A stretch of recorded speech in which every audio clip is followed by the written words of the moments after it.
passer là maintenant, si je peux me permettre, aux échanges et aux réactions. Peut-être, ça vient déjà une première réaction sur, de la même façon, sur l'intervention de ces deux. Et puis vos questions, moi j'en ai tout un tas, mais je voudrais pas monopoliser le micro. Qui a envie de poser des questions là? Vous avez non, pas tout de suite, voilà. Je veux bien si vous pouvez poser là, et puis ça vient, on laisse répondre le temps que le micro arrive là. Merci.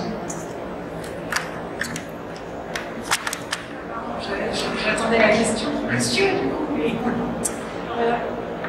allez-y, je suis là.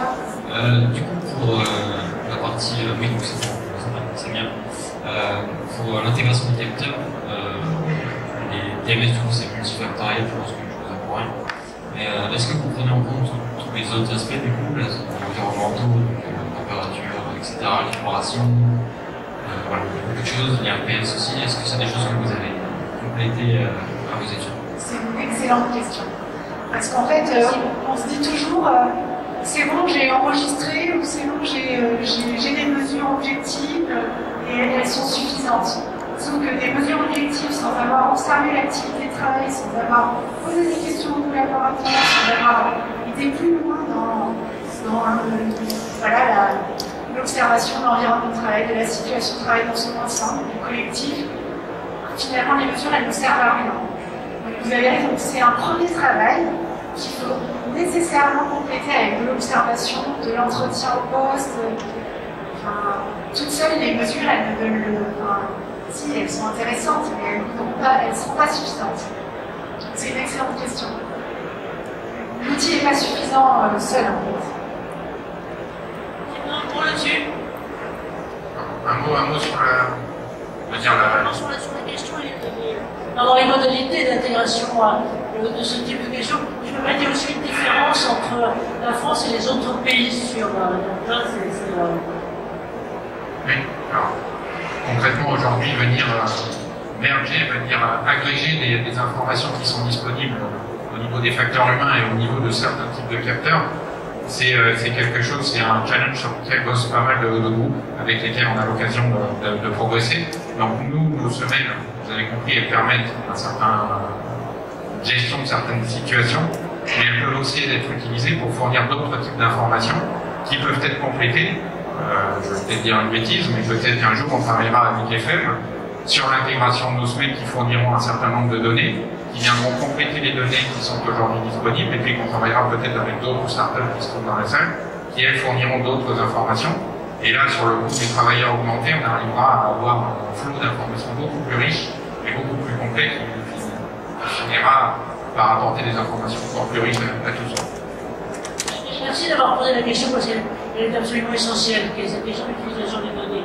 Alors pour l'instant, je dirais que, pardon de mettre un peu de citron, on est souvent à peu près tous d'accord sur la visée, et simplement l'horizon se repousse, et on a d'un certain côté une forme de difficulté en France à pouvoir exploiter ces données qui quelque part sont, est-ce que elles sont considérées comme des données individuelles, donc rattachables à une source ou pas. Ça pose beaucoup de questions en France, c'est vrai que c'est clair, on est très prudent. En revanche, les solutions se développent ailleurs. On va regarder par exemple un peu le secteur de la logistique ailleurs qu'en France et notamment avec un peu des homologues, nous, on a par exemple d'énormes demandes en Australie, aux États-Unis et d'ailleurs avec des acteurs de santé que sont les assureurs, disons globalement les choses, sur lesquelles il n'y a pas de pudeur, il n'y a pas de frein pour exploiter ces données.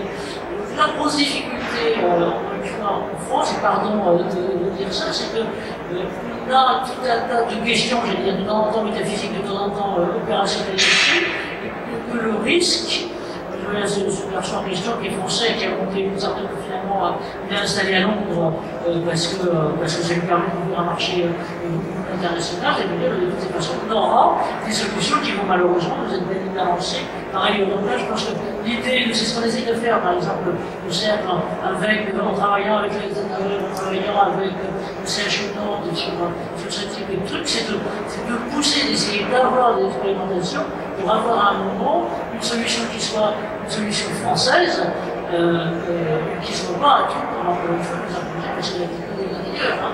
Quand on regardez les choses, vous voyez bien, il y a des meilleurs, des grands, pour tout le monde les connaît, mais qui travaillent sur ce qu'on appelle les notes de données à partir des PDF chez nous, dans l'espace numérique enchanté qu'on va tous avoir au 1er janvier prochain. Pour l'instant, on est un futur traité de façon.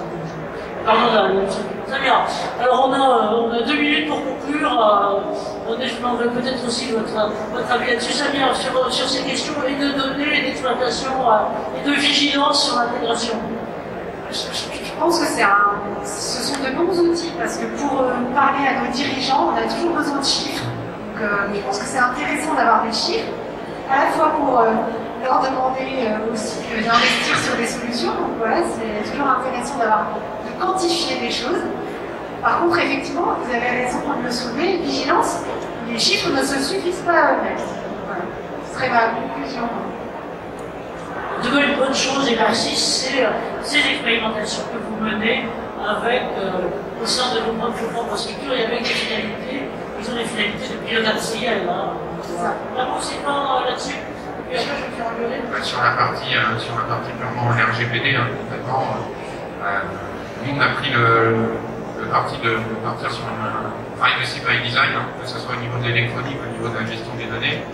On développe en France, on fabrique en France, nos données sont hébergées en France.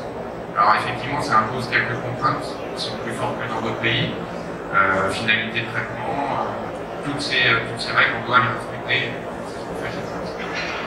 Les choses vont bouger, ils sont en train de bouger, on va vous raconter là-dessus. Ben voilà, je crois qu'on est en train d'arriver sur le final.